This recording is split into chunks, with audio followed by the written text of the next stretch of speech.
शुरुआत हम करते हैं हेमंत अत्री, वरिष्ठता क्रम में आप हैं तो आप ही से। लाडवा की क्या तस्वीर दिखती है? आवाज अनम्यूट कीजिए।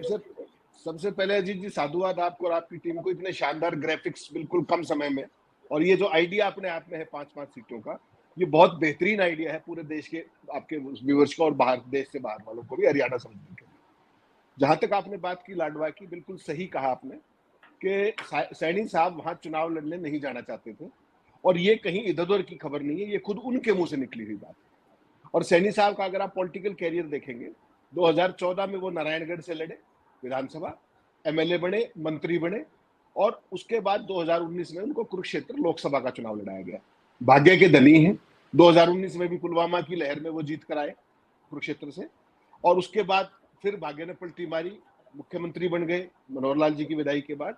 करनाल से थोड़े से समय के लिए 4-5 महीने के लिए बाई इलेक्शन, 4 जून को रिजल्ट आया था, जीते थे वो, और अब उनको वहां से लाडवा भेज दिया गया। हकीकत ये है अजीत जी कि वो, आपने बिल्कुल सही कहा कि वो लाडवा नहीं जाना चाह रहे थे, वो करनाल ही जाना चाह रहे थे। लेकिन करनाल में जो मनोहर लाल के कमिटमेंट थे 10 साल के, कि मैं जाऊंगा तो मैं यहाँ किसी पंजाबी को ही टिकट दूंगा, उस हिसाब से उन्होंने ये सीट यहाँ पे पंजाबी को दी, और लोकल पंजाबी को, और इनको लाडवा भेज दिया।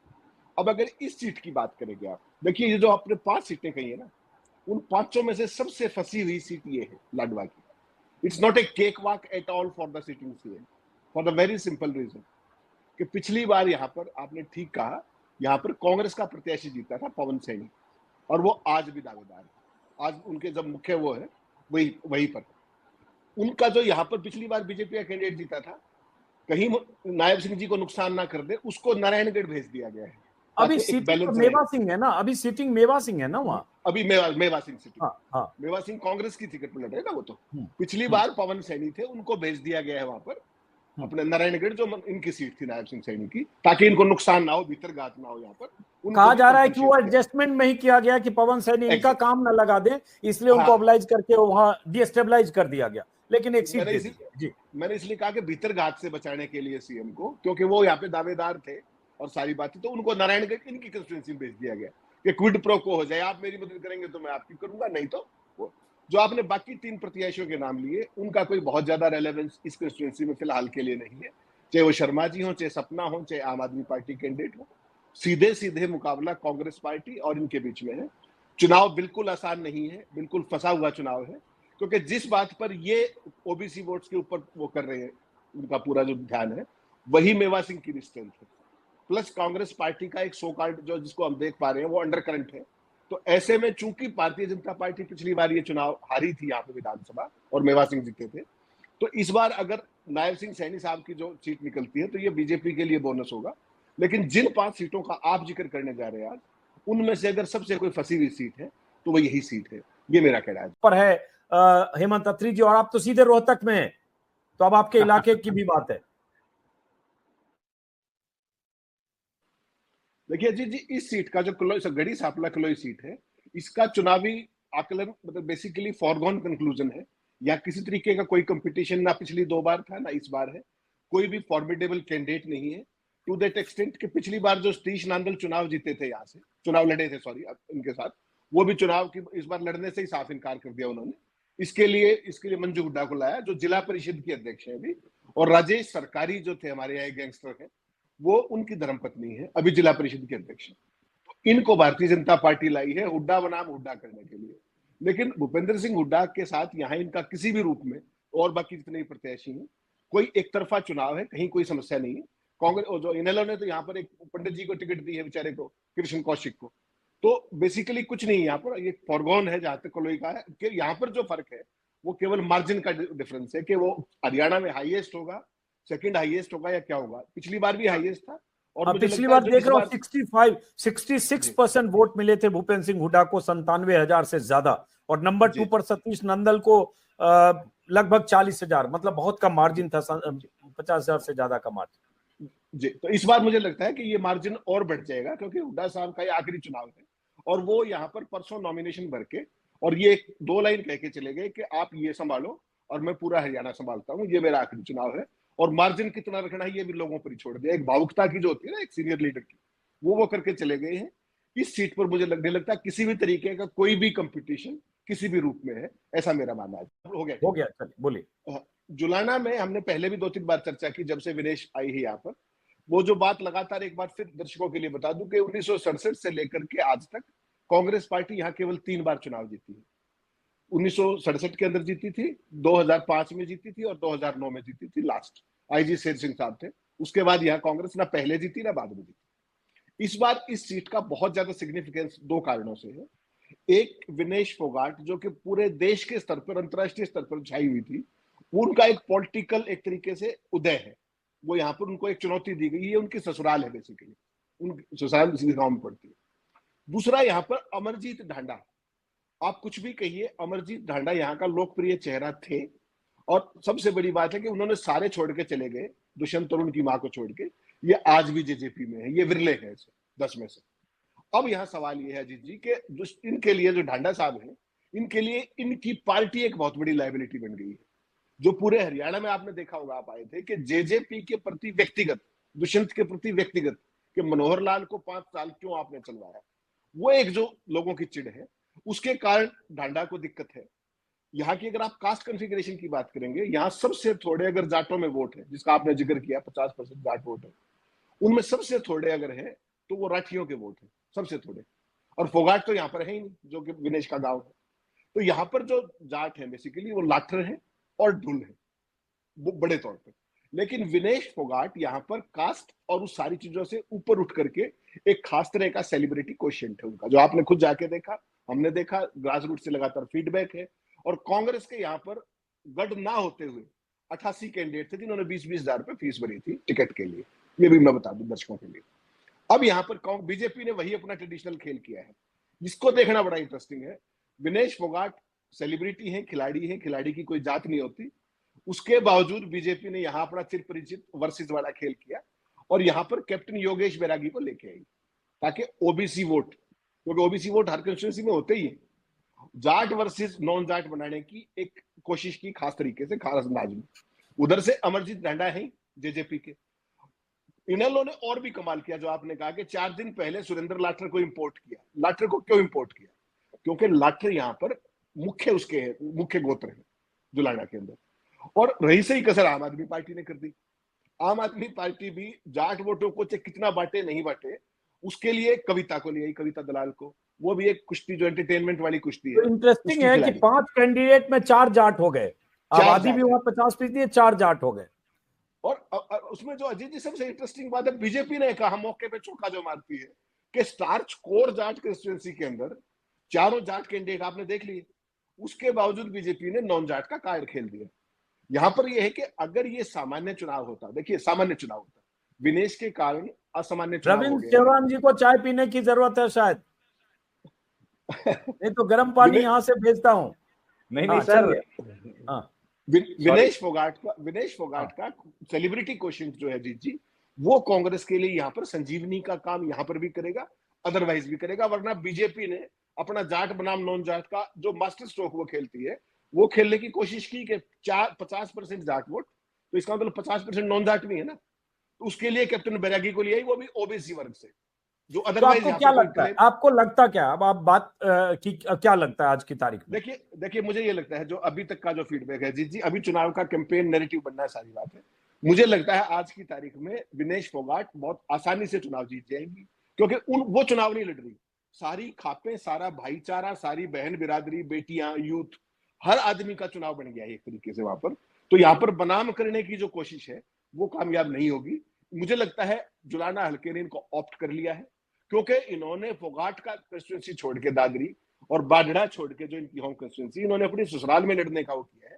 तो वो ससुराल के लोग, हमारे यहाँ भाईचारा बहुत मजबूत होता है। भाजपा के आने से पहले हमारे यहाँ गांव में बहन बेटी सबकी शादी में थी, कोई ऐसी बात नहीं थी। मुझे लगता है विनेश फोगाट का चुनाव जीत फॉरगॉन कंक्लूजन है। केवल मार्जिन का डिफरेंस है कि वो कितने मार्जिन से जीतती है। हो सकता है वो 50,000 वोटों से ना जीते, हो सकता है वो 30,000 वोटों से ना जीते, लेकिन मुझे लगता है बहुत कंफर्टेबल मार्जिन विक्ट्री का रहेगा। 15 से 20,000 से ऊपर रहना चाहिए, जो आज की तारीख में है। बाकी जब नैरेटिव बिल्ड होगा ना कि पूरे स्टेट में कौन किसकी मदद कर रहा है, जैसे आपने कुरुक्षेत्र की बात की थी अभी, लाडवा, कौन किसकी कहां मदद कर रहा है, लाडवा का इंपैक्ट एलनाबाद में जा रहा है, उसका इम्पैक्ट कोई पड़ोस वाली एक आध कंस्टिट्यूंसी और भी आगे बात आएगी वो करेंगे। तो पूरा जो सेटिंग का जो गेम है वो भी धीरे धीरे एक्सपोज हो रहा है। अगर कांग्रेस पार्टी ने उसको इशू बना लिया कि पिछली बार जो काम दुष्यंत ने किया था इस बार कोई और कर सकता है, उनके चाचा कर सकते हैं, तो फिर हरियाणा के चुनाव का नैरेटिव कुछ और भी हो सकता है। चलिए हेमंत अत्री, आपसे क्या उचाना कला को कैसे देखते हैं? अजीत जी, ये जो चुनाव था यहाँ पे उचाना का, ये हरियाणा के इस विधानसभा का महाभारत होते होते बचा है। आपको ध्यान हो, संडे को हमने बात की थी और उस समय पूरी तैयारी थी कि अभय सिंह यहाँ से नॉमिनेशन भर सकते हैं। पूरी तैयारी थी संडे तक। All of a sudden Teja Khera के अंदर चौटाला हाउस में एक मीटिंग हुई, चौटाला साहब वही थे, और ये तय हुआ कि नहीं, एक ही सीट पे इलाहाबाद से चुनाव लड़ेंगे। तो वो महाभारत तो बच गया। जो ये हॉटेस्ट सीट होती उससे तो ये बच गई। लेकिन यहाँ पर जो इंटरेस्टिंग चीज आप देखेंगे कि भारतीय जनता पार्टी ने फिर वही कोशिश की यहाँ पर जाट वर्सेस नॉन जाट करने की। दो तगड़े जाट हैं, दुष्यंत कुछ भी कहिए बड़ा नाम है, there is no doubt. Brajendra Singh, Chaudhary Virendra Singh की पूरी जो विरासत है उसको कैरी करते हैं। पिछली बार एमपी थे लोकसभा के और कांग्रेस बीजेपी छोड़ के कांग्रेस में आए। पिछली बार दुष्यंत चौटाला ने यहाँ सेलिब्रिटी के तौर पे चुनाव लड़ा था और जीते बड़े जबरदस्त। वीरेंद्र सिंह की धर्मपत्नी को मैसिव मार्जिन से हराया था। और उसके बाद 50,000 के आसपास 50,000 प्लस मार्जिन था साहब। और आज की तारीख में, मैं उस दिन भी आपको कह रहा, जब आप कह रहे थे कि नहीं इतना बड़ा दावा नहीं करना चाहिए, मैंने उस दिन भी आपको कहा था कि अगर दुष्यंत अपनी जमानत बचा जाए तो मेरे लिए ये बहुत बड़ी खबर होगी इस चुनाव की। केवल और केवल कारण समझ लीजिए, उसका कारण सिंपल एक है कि जो वायदा जो इन लोगों के साथ, यहाँ के जो जींद का आदमी है ना, उसकी सोच बिल्कुल ग्रामीण और देहाती टाइप की है और वो भावनाओं से चलते हैं, भावुकता में। उन्होंने दुष्यंत को चौधरी देवीलाल का पोता मान करके, पड़पोता मान करके, कि भाई उनकी उस विरासत को आगे बढ़ाते हुए खट्टर से हमें मुक्ति दिलाएंगे। असली मुद्दा था खट्टर से मुक्ति होगी या नहीं। यहाँ की जो आप भी घूम के आए, सारी बात देख के आए, चाय वाले तक ये कह रहा है कि 10,000 वोट नहीं आएंगे, तो वो गलत नहीं कह रहा। बेसिकली एक तो होता है चुनाव में आप लोकप्रिय हो जाए, कई बार आपसे कोई गलती हो जाती है तो अलोकप्रिय भी हो सकता है। आज की तारीख में इस कंस्टिट्यूएंसी में ऐसा नहीं कि दुष्यंत ने काम नहीं किए, दुष्यंत ने अपनी तरफ से सामाजिक काम करने की कोशिश की। डिप्टी सीएम थे, पीडब्ल्यूडी महकमा था उनके पास, बहुत बड़ा काम होता है अजीत जी। उसके बावजूद भी उनसे को जो नाराजगी नहीं, वहां पर एक हेट्रेड की स्थिति, नफरत की स्थिति, कि तुम्हें हमने बनाया वीरेंद्र सिंह की धर्मपत्नी की कीमत पर, जो हमारे इतने बड़े नेता हैं, और तुमने जाके मनोहर लाल खट्टर की गोदी में जाके बैठ गए और मनोहर लाल को हमारे ऊपर सिर पे 4.5 साल और थोप दिया। इसका कोई उपचार ना तो दुष्यंत के पास है और ना किसी और के पास है। अब आप आइए कि यहाँ पर और कौन कौन कैंडिडेट है उचाना में। उचाना में बेसिकली आपको ध्यान हो, 1977 में जब पूरे हरियाणा में, पूरे हिंदुस्तान में कांग्रेस साफ हो रही थी, तब भी चौधरी वीरेंद्र सिंह जीते थे और बहुत यंग थे उस टाइम, यंगस्टर, ये तो वेरी यंग ट्रक बोलते हैं जिसको, वो थे। तो उनकी वो कंस्टिट्यूएंसी उस रूप में है। हालांकि वो रेगुलर कभी नहीं जीतते, जब उनका दाव लगने को होता है तो उचाने वाले उनको हरा भी देते। तो कई बार हंसते थे वो कि जब मेरा दाव लगता है तो मेरे हल्के वाले हरा देते हैं मुझे। तो उचाना की स्थिति देखिए साहब, कांग्रेस से ब्रजेंद्र सिंह है जो पिछली बार लोकसभा में हिसार से। नंबर 2 पे बीजेपी के सांसद है, 10 साल बीजेपी में रहे, आईएएस अधिकारी रहे, 21 साल बाद उन्होंने वीआरएस लिया। और सिर्फ जानकारी के लिए ताकि दर्शक कनेक्ट करें, फाइनेंशियल कमिश्नर रैंक में थे और बहुत ही डायनेमिक व्यक्ति है, इसमें कोई शक नहीं। Brajendra is one of the most promising, straight forward and honest politician. मेरे को तो आज भी वो अफसर ही लगते हैं, ईमानदारी की बात। नंबर 2 पे वहां पर देवेंद्र अत्री। देवेंद्र अत्री के जो ब्रदर हैं वो डीआरओ है सोनीपत के अंदर, वो उनका भी काफी एक सामाजिक उसके हिसाब से ठीक है। यहाँ पर बाकी कौन कौन है, दुष्यंत चौटाला की हमने बात की, उसके अलावा विनोद अलेवा, उनकी कोई बहुत लंबी चौड़ी यहाँ पर, हालांकि चौधरी देवीलाल का वोट बैंक है यहाँ, इनेलो का भी वोट बैंक है यहाँ, बीएसपी के भी कुछ सपोर्टर आपको मिलेंगे यहाँ, कोई शक नहीं इसमें। उसके बावजूद भी मुझे लगता है इस चुनाव में यहाँ पर अगर अभय सिंह आते तो कहानी कुछ और होती, उस पर हम जब लगे वो तब अभय सिंह होते। अब अभय सिंह नहीं है, तो मुझे लगता है यहाँ पर एक क्लियर एज ब्रजेंद्र सिंह को है और बीजेपी का जाट नॉन जाट का खेल यहाँ पर नहीं चलेगा, ये तो तय मान के चलिए। क्योंकि पहले मनोहर लाल खट्टर ने जिस तरीके से इस कंस्टिट्यूएंसी के साथ और ओवरऑल जींद के साथ, आपको जानकर हैरानी होगी अजीत जी, आपके दर्शकों के लिए बता दूं, कोई कल्पना कर सकता है कि जींद जैसे जिले में जो कंप्लीट जाट डोमिनेटेड है, वहां की किसी भी कंस्टिट्यूएंसी में बीजेपी ने जाट को टिकट नहीं दी। तो उनकी पॉलिटिक्स को समझ सकते हैं आप, जो वर्सेस की पॉलिटिक्स है ना, वो इसका एक अगर ग्लेरिंग एग्जांपल आपको देखना है तो बीजेपी की जींद की लिस्ट आप देख सकते हैं। और इससे साबित होता है कि वो किन अपने आप को कहते प्रोग्रेसिव है, और कितनी भयंकर रिग्रेसिव और कास्ट डिवीजन, कास्ट रिडन की पॉलिटिक्स करते हैं। दिस इज इसका वेरी ये भी इंपॉर्टेंट। मतलब है कि उन्होंने समझ लिया कि किसान आंदोलन में जाट खास तौर से बहुत मुखर थे, तो जाट तो हमें मिलने से रहे, तो इससे बढ़िया है कोई अत्री को दे दो, किसी और को दे दो, दूसरी पार्टियों, दूसरी बिरादरी को दो, ताकि दूसरे वोट आकर कहीं हम फाइट में आ सकते हैं तो आए। हेमंत अत्री साहब, अनम्यूट अनम्यूट अनम्यूट। अजीत जी, इसमें बेसिकली मुकाबला तो रहेगा बीजेपी के साथ ही, क्योंकि बाकी जितने भी कैंडिडेट हैं वो सारे के सारे जाट होंगे, और ब्राह्मण हरियाणा के अंदर ग्रास रूट के ऊपर एक कम्युनिटी लीडर रहता है, तो वो ओवरऑल जो मोबिलाइजेशन है वो निश्चित तौर पे फिगर्स के हिसाब से वो देवेंद्र नंबर 2 पे रहेंगे। लेकिन आईएनएलडी भी नेक टू नेक रहेगा, क्योंकि चौधरी देवीलाल के नाम की वोट जो बेशक दुष्यंत को ना मिले, जो अभय सिंह नहीं आए तो वो उस तरह का कंसोलिडेशन ना हो, लेकिन इनेलो की भी वोट ठीक ठाक यहाँ पर आएंगी। कांग्रेस का और इनका मेन मुकाबला इनका बीजेपी का रहेगा, इसमें कोई शक नहीं। तो पहली प्रतिक्रिया आपसे ही हेमंत अत्री साहब, हिसार। बिल्कुल, देखिए इसमें अजीत जी, इस बार जो चुनाव है ये बड़ा इंटरेस्टिंग चुनाव है, और अगर इसमें 4 महीने पहले चले जाएं तो और भी इंटरेस्टिंग है। आपको पता है नवीन जिंदल ने पिछली बार कांग्रेस टिकट लेके बैठी रही, चुनाव लड़ने से मना कर दिया था 19 में। इस बार शाम को 8 बजे के आसपास नवीन जिंदल भागते भागते बीजेपी हेडक्वार्टर पहुंचे दिल्ली में, और 10 मिनट के बाद उनको पट्टा पहनाया बीजेपी का, और 10 मिनट के बाद उनको टिकट दे दी गई। 10 मिनट के अंदर सब कुछ हो गया, बीजेपी के भी हो गए, टिकट भी आ गई। यहाँ तो जैसे कल अपन चर्चा कर रहे थे, सावित्री जी की टिकट रात को 11:15 बजे तक, उनका खेमा नहीं, खुद कांग्रेस ही ये कह रहे थे कि सावित्री जी आ रही है, उनको हम टिकट दे रहे हैं, और रात को 12:15 जब लिस्ट आई 12:20 पे तो उनका नाम नहीं था। क्या खेल हुआ, क्या नहीं हुआ, गुटबाजी हुई, जो भी हुआ। अब जो आपने कहा कि देखिए कितना इंटरेस्टिंग फिनोमिनन है कि नवीन जिंदल सिटिंग एमपी बीजेपी के, और सावित्री जिंदल इंडिपेंडेंट कैंडिडेट, और उनका बेटा इंडिपेंडेंट कैंडिडेट बगावत करके, बागी करके, और उनका बेटा बीजेपी का स्टार कैंपेनर, टॉप 40 लीडर्स में से स्टार कैंपेनर के लिए 40 की होती है। और यहां पर इस खेल को समझना ये पड़ेगा कि अल्टीमेटली जब कमल गुप्ता बेसिकली मनोहर लाल खट्टर के ब्लू आइड बॉय है, हालांकि सारे सर्वे उनके खिलाफ थे, कंप्लीटली खिलाफ थे, एंटी इनकम्बेंसी है उनके खिलाफ, उनका बातचीत का लहजा, उनका एरोगेंस, बेसिकली प्रोफेशन से वो डॉक्टर है, तो उनकी सारी चीजें उनके खिलाफ है कंप्लीटली। उसके बावजूद मनोहर लाल जी की मोहब्बत के कारण और संघ की करीबी के कारण, क्योंकि संघ के कुछ लोगों ने they put there foot down कि नहीं हमारा व्यक्ति लड़ेगा, जिद करके, और एक ने तो ये भी कुतर्क दिया कि 90 की 90 आप सारी थोड़ी जीत जाओगे, एक आधी हारोगी, तो इसलिए कमल गुप्ता को टिकट दे दो, ये भी कुतर्क हुआ वहां पर, तो टिकट ले आए। अब बीजेपी का खेल आपसे ज्यादा कौन समझता है, जो वो हर जगह करती है। उनको लगा कि भाई अगर नहीं हो रहा है, नहीं तो देखिए इतना बड़ा उद्योगपति है नवीन जिंदल, उसकी माँ देश की चौथी अमीर महिला है, सारी बात है। ऐसे लोग ज्यादा वल्नरेबल होते हैं जी सीबीआई और ईडी के, पता है आपको अच्छे से।